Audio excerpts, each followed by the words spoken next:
जय हिंद दोस्तों, आज की वीडियो में सीखने वाले हैं रासायनिक अभिक्रियाओं को किस प्रकार संतुलित किया जाता है। दोस्तों, यदि आप यूपी बोर्ड के एग्ज़ाम की तैयारी कर रहे हो और 10th क्लास में हो तो दोस्तों साइंस के अंदर 4 नंबर का क्वेश्चन पूछा जाता है। तो दोस्तों ये क्वेश्चन आने के 100% चांस रहते हैं और इस क्वेश्चन को करना बहुत ही ज़्यादा आसान होता है। तो दोस्तों यदि आप संतुलित अभिक्रिया किस प्रकार करनी है ये सीखना चाहते हैं तो वीडियो को पूरा ज़रूर देखिएगा।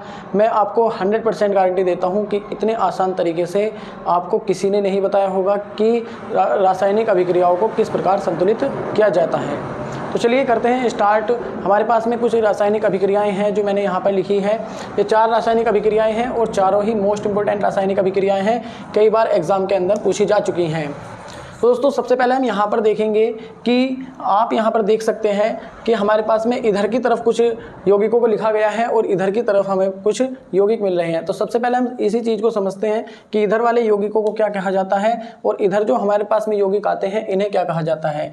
तो दोस्तों ये वाले जो यौगिक हैं जो हम उल्टे हाथ पर लिखते हैं उनको बोलते हैं अभिकारक। यानी कि जैसे पहली अभिक्रिया के अंदर आप देख रहे हो यहाँ पर HNO3 और CaOH का होल ट्वाइस की अभिक्रिया कराई गई है। तो ये दोनों क्या हो जाएंगे दोस्तों, इन दोनों को कहा जाएगा अभिकारक। यानी जो अभिक्रिया में भाग लेते हैं उन्हें अभिकारक कहा जाता है। और जब केमिकल रिएक्शन हो जाती है, रासायनिक अभिक्रिया हो जाती है, तो फिर उसके बाद हमें इधर की तरफ जो भी यौगिक मिलेंगे उनको हम क्या बोलेंगे, उन्हें बोलेंगे दोस्तों उत्पाद। जैसे कि यहाँ पर CaNO3 का होल ट्वाइस यहाँ पर हमें मिल रहा है और जल यानी H2O हमें यहाँ पर मिल रहा है। तो दोस्तों ये हो जाएंगे उत्पाद। अब हम यहाँ पर देखेंगे कि इन रासायनिक अभिक्रियाओं को किस प्रकार संतुलित करना है। एक एक अभिक्रिया को लेकर हम यहाँ चलेंगे और उन्हें संतुलित करना सीखेंगे। तो दोस्तों वीडियो पूरा देखिएगा जिससे कि आपको ये अच्छे से समझ में आ जाए। चारों ही रासायनिक अभिक्रिया बहुत ही ज़्यादा इंपॉर्टेंट है, कई बार एग्जाम में पूछी जा चुकी हैं और आगे भी इसी तरह की अभिक्रियाएं एग्जाम के अंदर पूछी जाती हैं। तो चलिए दोस्तों हम यहाँ पर पहली रासायनिक अभिक्रिया को संतुलित करेंगे, उसको मैं यहाँ पर लिख लेता हूँ। तो पहली वाली रासायनिक अभिक्रिया को मैं यहाँ पर लिखूँगा HNO3 प्लस CaOH का होल ट्वाइस गिव्स, हमें यहाँ पर जो मिलेगा वो मिलेगा CaNO3 का होल ट्वाइस प्लस H2O। तो दोस्तों सबसे पहले हम यहाँ पर क्या करेंगे, किस तरह से हमें इस अभिक्रिया को संतुलित करना है। तो देखिए सबसे पहले हमें यहाँ पर क्या करना है, ये हमारा पहला अभिकारक है, ये दूसरा अभिकारक है। तो पहले अभिकारक के जो भी हमारे यहाँ पर तत्व हैं जैसे कि हाइड्रोजन, तो हाइड्रोजन जो है यहाँ पर कितने हाइड्रोजन है दोस्तों, एक हाइड्रोजन यहाँ पर है। उसी तरह से यहाँ पर ये N जो है ये हो जाएगा दोस्तों नाइट्रोजन। तो कितने नाइट्रोजन यहाँ पर हैं, तो एक नाइट्रोजन है। उसी प्रकार से अगर ऑक्सीजन की बात करी जाए तो ऑक्सीजन की संख्या यहाँ पर 3 है। तो इस तरह से हमें यहाँ पर इन्हें लिखना है। उसके बाद दूसरे अभिकारक को हम यहाँ पे लिखेंगे, सेम इसी तरह से हमें लिखना है। यहाँ पर Ca कितना है, Ca यहाँ पर है 1, Ca होता है दोस्तों कैल्शियम। तो दोस्तों उसके बाद O की अगर बात करी जाए यानी कि ऑक्सीजन यहाँ पर कितना है, तो ऑक्सीजन यहाँ पर देखिए OH का होल ट्वाइस है। तो यहाँ पर O कितने हो जाएंगे दोस्तों, 2 यहाँ पर O हो जाएंगे। और उसी तरह से हाइड्रोजन की अगर बात करी जाए तो हाइड्रोजन की संख्या भी यहाँ पर कितनी होगी, 2 हो जाएगी। इसी तरह से हमें अभिकारकों को यहाँ पे लिखना है। अब उसी प्रकार हम यहाँ पर उत्पाद को लिखेंगे।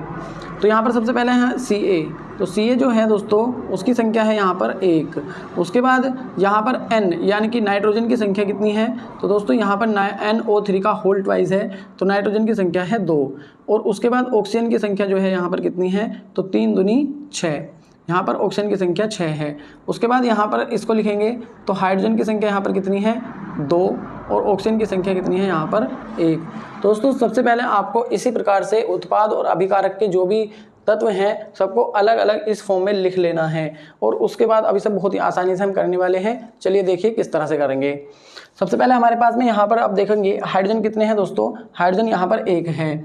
और उसके बाद अगर आप यहाँ पर हाइड्रोजन देखेंगे दोस्तों, यहाँ पर हाइड्रोजन कितने हैं, 2। तो सबसे पहले हम क्या कर देंगे दोस्तों, इधर से और इधर से हाइड्रोजन की संख्या को पूरा करेंगे। तो 2 से यहाँ पर मल्टीप्लाई कर देनी है। 2 से मल्टीप्लाई जो करेंगे हम इसलिए करेंगे क्योंकि 2 की मल्टीप्लाई अगर हम यहाँ पर ले रहे हैं तो इन सब में 2 की मल्टीप्लाई हो जाएगी, यानी हाइड्रोजन की संख्या यहाँ पर 2 हो जाएगी, नाइट्रोजन की संख्या भी 2 हो जाएगी। इसी प्रकार से यहाँ पर जो ऑक्सीजन की संख्या है दोस्तों 2 या 6 ऑक्सीजन हो जाएंगे। उसके बाद नाइट्रोजन की बात करते हैं तो दोस्तों यहाँ पर नाइट्रोजन की संख्या हो गई है 2 और आप इधर देख सकते हैं नाइट्रोजन कितने हैं 2, तो हमें नाइट्रोजन को यहाँ पर अभी भी छेड़ने की ज़रूरत नहीं है। उसके बाद हम बात करते हैं ऑक्सीजन की, तो ऑक्सीजन की संख्या कितनी है 2 या 6 ऑक्सीजन यहाँ पर है और इसी तरह से 6 ऑक्सीजन यहाँ पर है, तो अब ऑक्सीजन को भी हमें यहाँ पर छेड़ने की ज़रूरत नहीं है। उसके बाद बात करेंगे कैल्शियम यानी कि Ca यहाँ पर कितना है 1, यहाँ भी 1, यानी कि Ca भी जो है उनके भी संख्या पूरी है। इसी प्रकार ऑक्सीजन की संख्या यहाँ पर 2 है।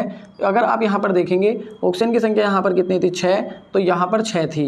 यहाँ पर ऑक्सीजन की संख्या 2 है लेकिन यहाँ पर 1 है, तो हम यहाँ पर क्या करेंगे 2 से मल्टीप्लाई कर देंगे। लेकिन अगर आप यहाँ पर देखेंगे तो हाइड्रोजन की संख्या कितनी हो जाएगी 2 दूनी 4, यहाँ पर हाइड्रोजन हो जाएंगे, ऑक्सीजन कितने हो जाएंगे 2। अब यहाँ पर आप देखेंगे कि हाइड्रोजन हमारे पास 2 हाइड्रोजन यहाँ पर है और 2 हाइड्रोजन हमारे यहाँ पर थे, तो हाइड्रोजन की संख्या भी कंप्लीट हो जाएगी।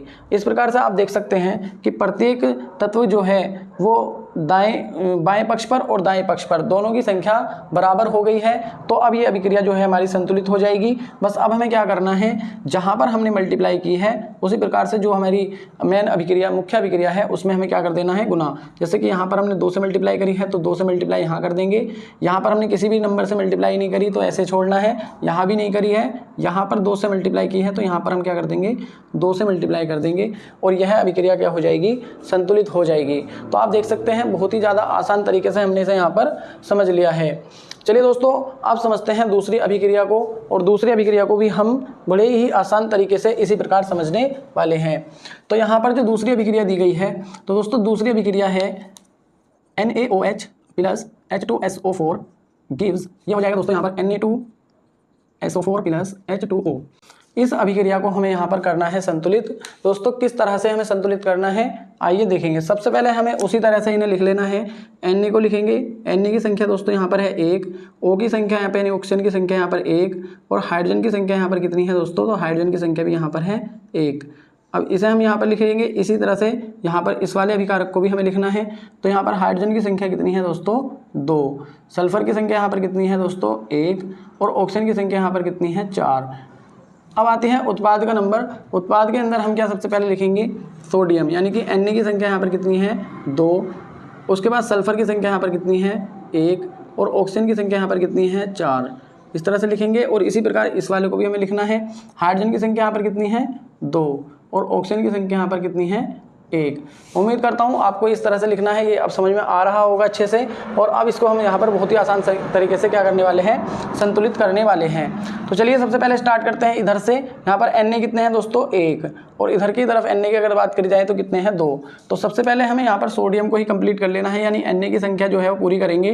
तो यहाँ पर कर देंगे 2 से मल्टीप्लाई, यानी 2 से गुना करेंगे। अब 2 से गुना हुई है तो ये सारे में 2 से गुना हो जाएगी। अब इसके बाद हम यहाँ पर करेंगे ऑक्सीजन को, तो ऑक्सीजन की संख्या यहाँ पर 1 है तो 2 से मल्टीप्लाई करेंगे तो ऑक्सीजन हो जाएंगे 2। इसी प्रकार से यदि आप देखेंगे तो ऑक्सीजन यहाँ पर 4 हैं और यहाँ भी 4 हैं, लेकिन अगर यहाँ पर देखेंगे तो संख्या कितनी है यहाँ पर 1 है ऑक्सीजन की। तो ऑक्सीजन कितने चाहिए दोस्तों, हमें टोटल चाहिए 6। 4 यहाँ पर हैं, यदि मैं यहाँ पर 2 से मल्टीप्लाई करूँगा तो हमारे पास ऑक्सीजन की संख्या कितनी होगी, ऑक्सीजन की संख्या हो जाएगी अब दोनों जगह कंप्लीट, यानी कि इधर 4 और 2 6, इधर भी 4 और 2 6, यानी ऑक्सीजन क्या हो जाएंगे दोस्तों यहाँ पर कंप्लीट हो जाएंगे। अब बात करेंगे हाइड्रोजन की, तो हाइड्रोजन की संख्या यहाँ पर 2 है और हाइड्रोजन की संख्या यहाँ पर भी 2 है। तो हाइड्रोजन इस तरह से अगर आप देखोगे तो 4 है टोटल, लेकिन यहाँ पर हाइड्रोजन की कोई है नहीं, लेकिन यहाँ देखेंगे तो 2 दूनी 4, यानी हाइड्रोजन की संख्या कंप्लीट हो गई है। उसके बाद यहाँ पर अगर देखेंगे सल्फर कितना है दोस्तों 1, यानी S1 है और इधर भी S1 है। इसी प्रकार यदि ऑक्सीजन देखेंगे तो ऑक्सीजन हमारा कंप्लीट हो गया था और इस प्रकार यह अभिक्रिया भी दोस्तों क्या हो जाएगी संतुलित हो जाएगी। अब इसके बाद हमें क्या करना है दोस्तों, हम ये देखेंगे कि कहाँ पर हमने मल्टीप्लाई करी थी। तो पहले वाले में मल्टीप्लाई करी थी, कितने से करी थी 2 से, तो ऊपर की तरफ हमें 2 से मल्टीप्लाई कर देनी है।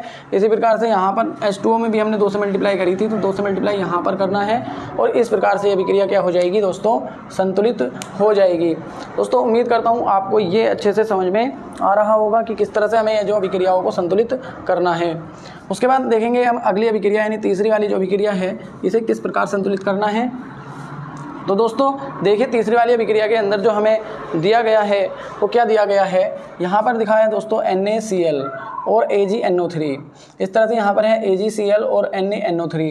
अगर इस अभिक्रिया को थोड़ा ध्यान से देखा जाए तो यहाँ पर Na 1 है, यहाँ पर Na कितना है 1 है। इसी प्रकार यहाँ पर Cl कितना है 1, यहाँ पर Cl कितना है 1, यानी Na और Cl तो यहाँ पर कंप्लीट हैं। इसी प्रकार यदि आप Ag की बात करो तो Ag यहाँ पर कितना है 1, यहाँ पर कितना है 1, यानी Ag भी कंप्लीट है। उसके बाद यहाँ पर नाइट्रोजन की बात करी जाए तो नाइट्रोजन 1 है, यह नाइट्रोजन 1 है। और उसके बाद ऑक्सीजन की जो संख्या है यहाँ पर 3 और यहाँ पर 3, यानी यह अभिक्रिया क्या है दोस्तों, यह अभिक्रिया संतुलित है पहले से ही, इसे हमें संतुलित करने की कोई भी आवश्यकता नहीं है दोस्तों। इस तरह से हमें यहाँ पे क्या लिखना है, यह अभिक्रिया संतुलित है, यह अभिक्रिया संतुलित, यह अभिक्रिया संतुलित है, यह अभिक्रिया संतुलित है, यह हमें लिख देना है क्योंकि इसमें हमें कुछ भी संतुलित करने की आवश्यकता नहीं है। सारे जो तत्वों की संख्या है अभिकारक और उत्पाद दोनों में समान है। उसके बाद बात करते हैं चौथी अभिक्रिया की, और चौथी अभिक्रिया को हम यहाँ पर देखेंगे तो सबसे पहले हम इस अभिक्रिया के क्या बनाने वाले हैं, सबसे पहले हम बनाएंगे यहाँ पर Ba की संख्या देखेंगे कितनी है दोस्तों। Ba यहाँ पर बेरिलियम है, सॉरी बेरियम जो है वो दोस्तों यहाँ पर 1, और Cl जो है यहाँ पर क्लोरीन कितना है दोस्तों 2, इस तरह से लिखेंगे। और अब इस वाले की बात करेंगे तो यहाँ पर हाइड्रोजन कितना है दोस्तों, हाइड्रोजन यहाँ पर 2 हैं, सल्फर यहाँ पर कितना है दोस्तों 1, और ऑक्सीजन कितना है यहाँ पर 4, इस तरह से लिख लेना है। अब उधर की तरफ हम देखेंगे, यहाँ पर अगर बात करें बेरियम की तो बेरियम कितना है दोस्तों 1, S कितना है दोस्तों यहाँ पर 1, ऑक्सीजन कितना है यहाँ पर 4। इसी प्रकार यहाँ पर अगर बात करी जाए HCl की तो हाइड्रोजन यहाँ पर है 1, Cl कितना है यहाँ पर दोस्तों 1।